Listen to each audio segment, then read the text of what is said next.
Hello guys, welcome to another video. Sa mga hindi nakakaalam, nandito na nga pala ako sa bansang Qatar. At ngayon nga guys, umulan dito sa Qatar.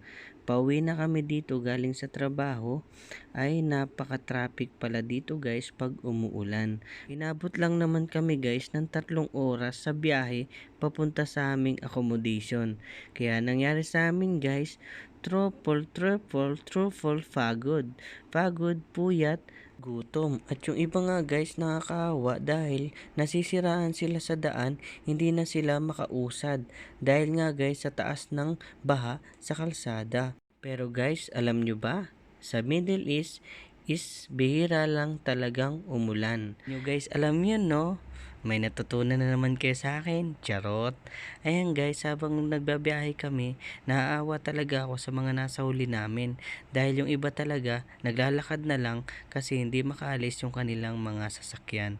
Kaya yung mga kababayan kong nandito sa Qatar is mas mabuti wag na kayong lalabas pag maulan. Dahil matatraffic lang kayo ng napakatagal sa biyahe. Mas maganda pang matulog kung di off nyo kinabukasan.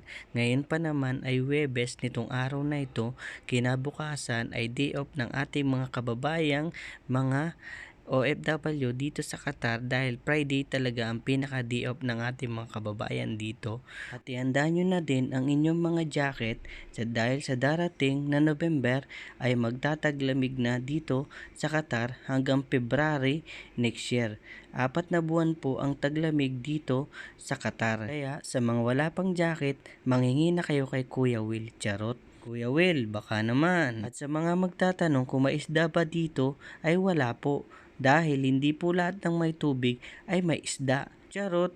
Sana lang ay wag nang umulan ulit bukas para hindi na kami maabala ulit sa pag-uwi namin.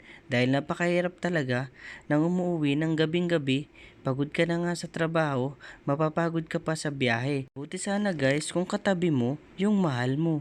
Charot.